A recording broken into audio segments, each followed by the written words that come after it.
Now, unlike a car, you don't go first, second, third, and fourth. You just start in the gear you want it to. Just put the new wheels on and it's driving great. Tires, tubes, all that. Man, it's been a minute since I drove my Z06. Getting ready to pull it in the garage and put a Racetronics hot wire kit on it, which basically makes it so your fuel pump gets all the power it can possibly get. I'll also be changing out the fuel pump itself. So let's get in the garage and start taking some stuff apart. This will be really quick from everything I've seen. Smell a little bit of oil, so I have something leaking somewhere. But that's what these shakedown runs are for. Just take it through the neighborhood, keep it close to home. Make sure your truck and trailer are accessible. Just keeping the RPM down and absolutely staying out of boost. Keeping it a little fat. As you can see, it's not a show car. I drive it all the time, or I was driving it till I messed up the engine. See, the paint's all faded on it. Florida does that, people. I had a stock LS6 and I cammed it, and now it's a 6.3 stroker with an A&A supercharger. Really, really dirty, but I'm not going to wash it until everything's all sorted out and it's getting ready to go to the dyno. As I drove it around the block a few times, oil pressure's good, temperature's good, but there's a little bit of smoke coming from somewhere, so something is leaking. And considering it's a brand new build, that's so believable. Let's pull it in the garage. I'm going to take out both inner fender wells on the back and the front, and then we'll get in there, put in the hot wire kit and the new fuel pump. Well, there's what it looks like under here. 7mm here, a couple back there. Just look around the perimeter and it'll pop right out. We're going to be looking for the fuel pump right in this area. The only difference on a Z06 is this rear brake cooler. There's one more 7mm right there. Not gonna lie, it's embarrassing looking at that rotor, man. I can't wait to get to the point. These are all new brakes, but I just can't wait to get to the point where they're all shiny, maybe even a little blued. Now we have the wheel well out. You'll see there's a little bolt right there. It's a bit surprising.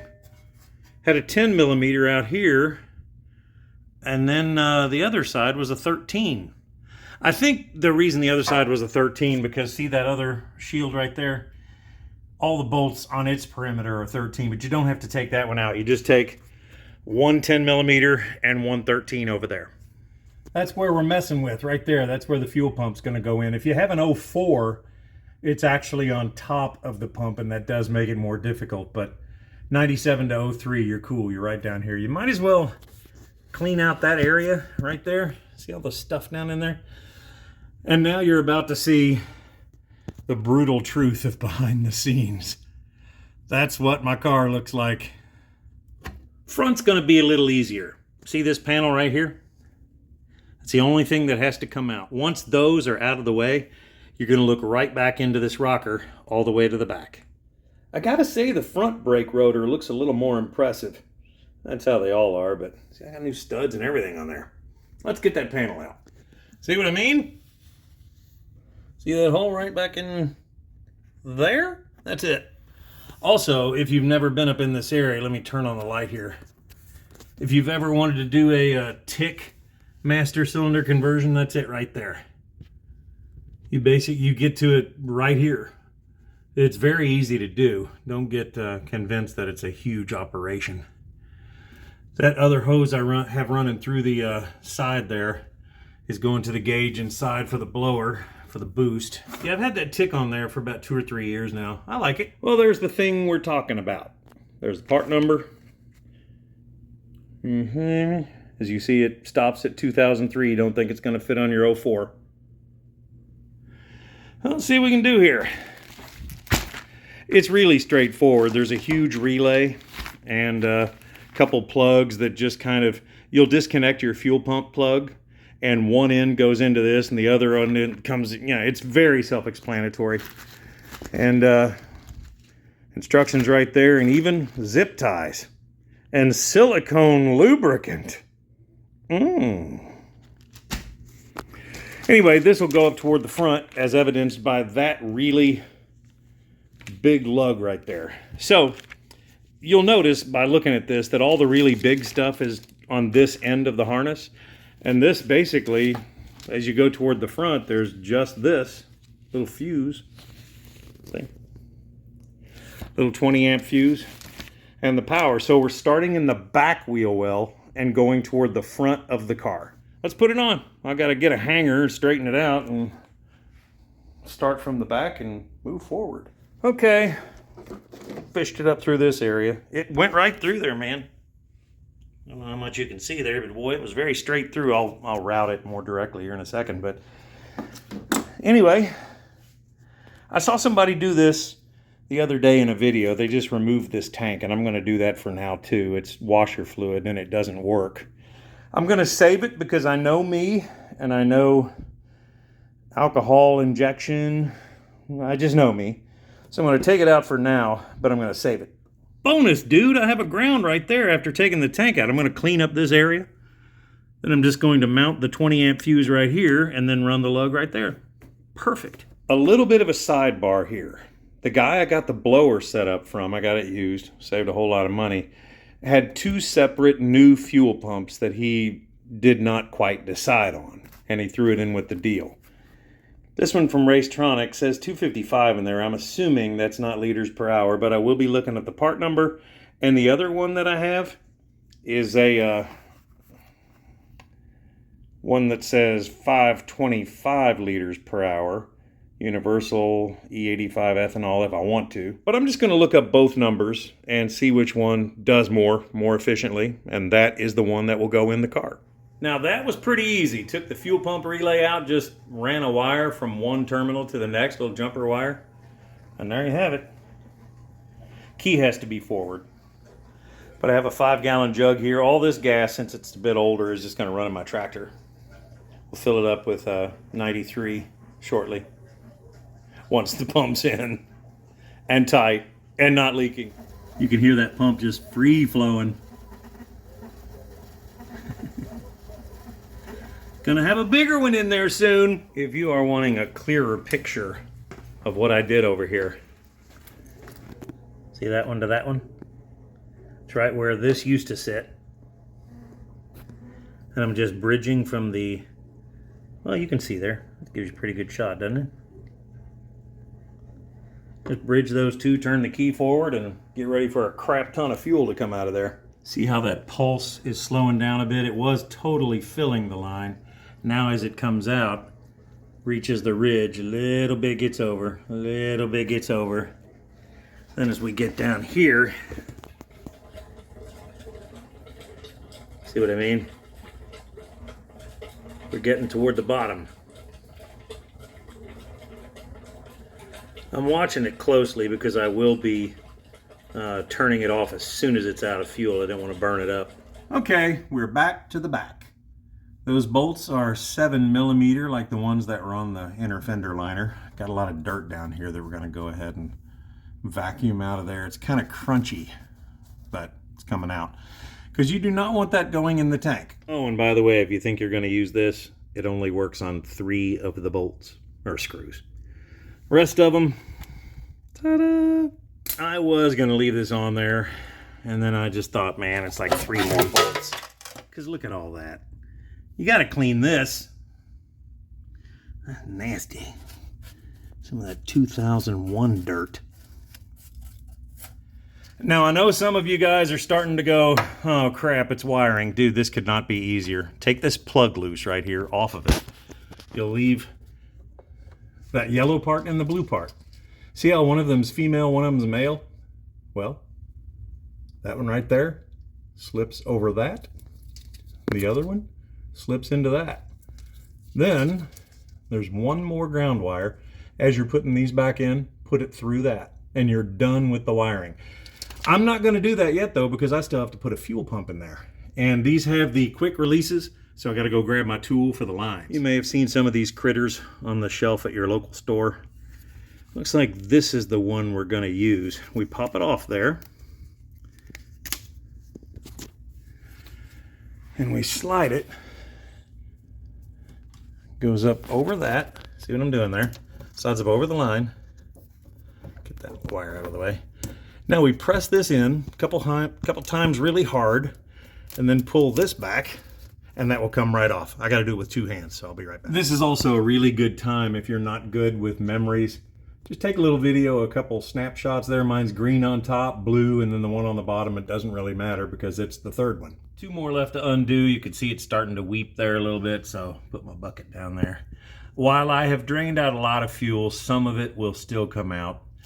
As you can see, it's just been doing that, just sitting here, seeping a bit. I'm going to take out the last 2 and then start kind of finagling this entire assembly back toward this spring. Remember all that fuel we drained out of there? Just keep in mind, you're probably still going to spill it, even outside this little bucket. I got to go pee real quick. Couple things to point out before I go any further. My Walbro pump here has a larger fitting on it than the stock one did, so I had to go get this stuff. This is not your average fuel line. This is submersible. Don't get the normal stuff because the outer shielding on it will be damaged by fuel. That could mess up anything from a pump to, man, if you're forced induction like me, you don't want to run out of fuel. This stuff, however, is at a premium. It is $22 plus tax per foot. Jeez. Second of all, it's warm in Florida, so I went ahead and made some changes up here to keep the dome cool. Let's put this thing in. Oh, yeah.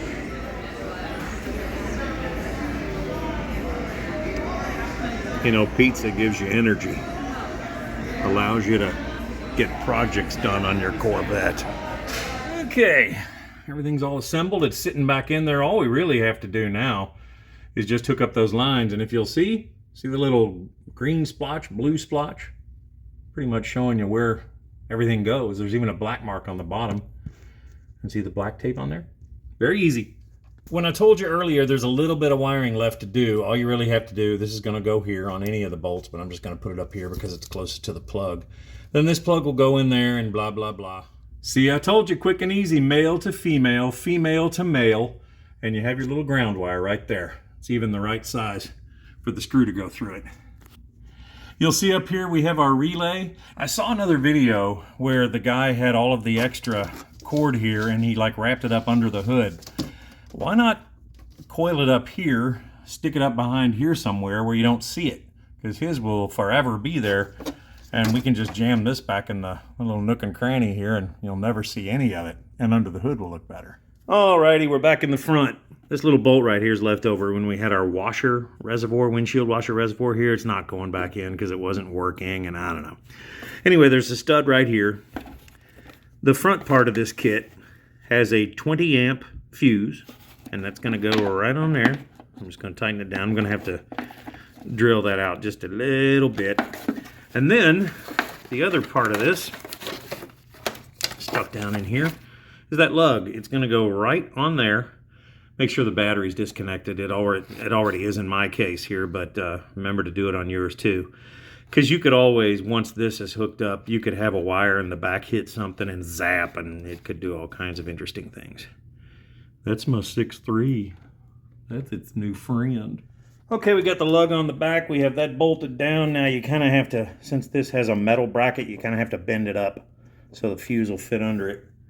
I've run it where it needs to go. I'm going to put one zip tie down in this area, and I'm going to go to the back. By the way, for those of you just joining us, the reason that's so dirty is because the windshield washer reservoir was there. I'll clean it up when this is all done, but I have much more important tasks first. In the last half second, so much has occurred. I cannot get this pump to turn on. I just can't get it to do it. I can apply, see the red wire right there, the red one? I can apply 12 volts to that and it starts the pump and pumps it forward. I've checked the grounds, I've checked everything, I've double checked everything. I'm gonna check the grounds again because I even took this entire thing out of the loop and made it so the stock wiring was powering this and turned the key forward and it still didn't work. If you remember earlier, I was moving around the fuel pump relay. See, I've got another Corvette right here, thankfully. I'm going to go over to that fuel pump relay, grab that one. Ignore the nitrous, it means nothing. I'm going to go over to that fuel pump relay, take it out of there, pop it in Z, and we'll see if that works. All right, there's that little dude. Let's come over here. Pop that thing in.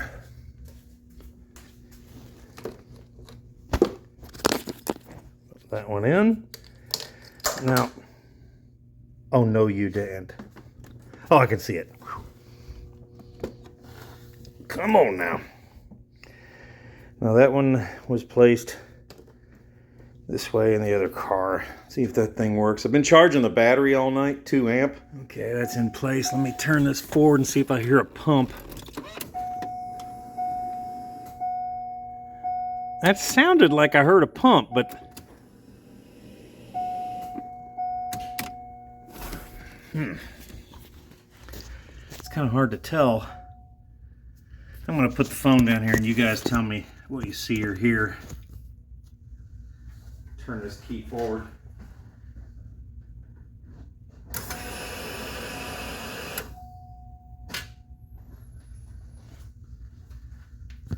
Well, hoppin'. I think you guys will agree that sounded like a fuel pump came on.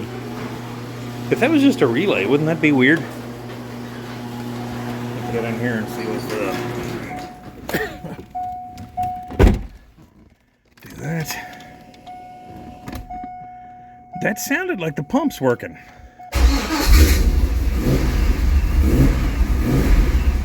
And that sounds a lot like the pump's working. Should have waited for that thing to heat up.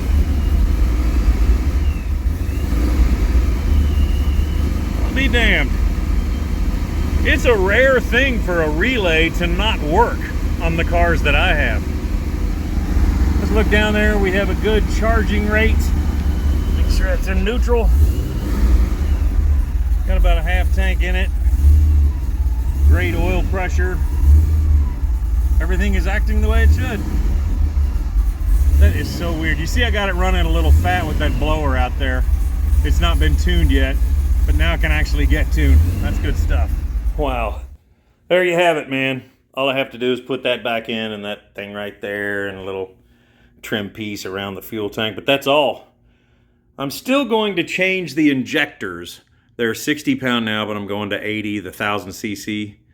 And I'll do that in another video. But for right now, I think I'm going to put all this stuff on there and take her around the block. Thank you guys very much for watching.